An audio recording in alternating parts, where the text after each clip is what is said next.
Hello and अस्सलाम वालेकुम। Welcome back to my channel instant cooking with Ayesha. आज मैं आपके लिए एक और बहुत मज़े की रेसिपी लेके आई हूँ जो शलजम गोश्त की रेसिपी है। ये बहुत ही टेस्टी शलजम गोश्त बनता है। आप इसको ज़रूर ट्राई कर सकते हैं इस रेसिपी को, और बहुत ही इजी रेसिपी है। बिगनर्स भी इस रेसिपी को बना सकते हैं और ये बहुत टेस्टी बनता है। सबसे पहले हमने यहाँ पे गोश्त को गला लेना है। गोश्त गलाने के यहाँ पे मैंने अराउंड 1 kg बीफ ले लिया है, और हड्डी वाला लीजिएगा ताकि उसका जो शोरबा है वो बहुत टेस्टी बने।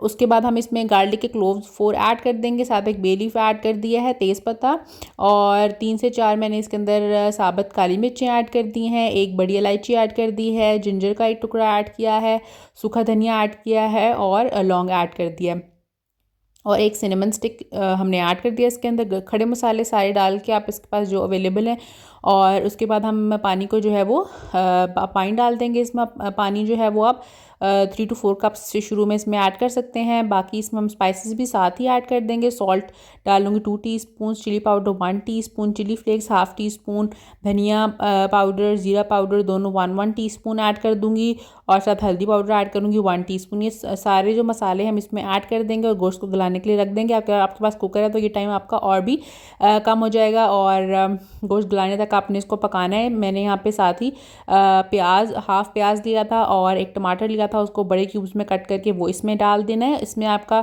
जो कटिंग का काम है कुछ भी नहीं होगा, क्योंकि ये सब चीज़ें इसके अंदर ही साथ ही बॉयल हो जाएंगी, सॉफ्ट हो जाएंगी, और साथ ही फिर जब हम भूनेंगे तो वो मैश हो जाती हैं, तो वो बिल्कुल शोरबा जो है वो बहुत ही अच्छी कंसिस्टेंसी का बन जाता है।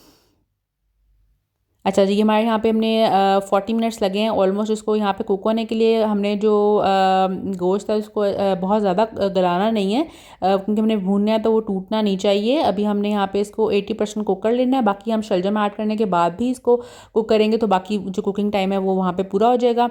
अब हम हल्का सा, तो मैं इसको चेक कर रही हूँ यहाँ पे, तो बोटी बहुत ईजिली नहीं टूट रही है, लेकिन ये है कि थोड़ा सा कुक हो गया है ये। अब हम इसका जो पानी है वो यहाँ पे निकालेंगे किसी और बर्तन के अंदर, और बाकी सारी जो चीज़ें हैं बहुत ज़्यादा मिक्स नहीं करेंगे। प्याज जो है वो हमें अभी चाहिए यहाँ पे, क्योंकि हमने उसको अंदर ही जो है वो मैश करना है, अंदर ही भूनना है, तो आपने पानी सिर्फ रिमूव करना है। बेशक स्टेनर रख के आप रिमूव कर सकते हैं।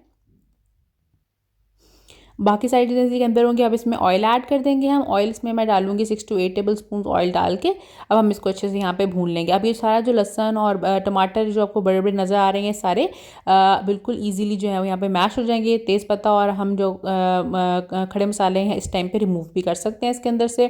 बाकी जो है हम इसको अच्छे से यहाँ पे भून लेंगे। गोश्त की स्मेल और बिल्कुल भी इतना फ्लेवरफुल गोश्त बनता है। अगर आप इस तरह बनाते हैं तो ज़रूर ट्राई करने आपने ये रेसिपी। अच्छा, उसके बाद अब ये यहाँ पे मैंने शलजम ले लिए थे, 2 उनको छील लिया था और उनको मोटे जो क्यूब्स हैं उनमें कट कर लिया था।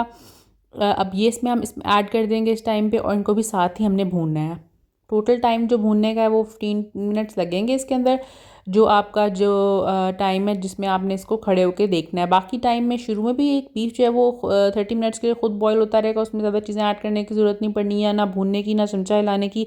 और एंड में भी जो है ना हम इसमें पानी डाल देंगे, वही जो हमने स्टॉक रखा था वो, और साथ में हमने इसमें टोटल इसका ऑलमोस्ट जो स्टॉक था वो 2 कप स्टॉक था, और 2 ही इसमें मैंने कप्स और ऐड किए थे पानी के। टोटल 4 कप्स पानी इसमें ऐड किया था।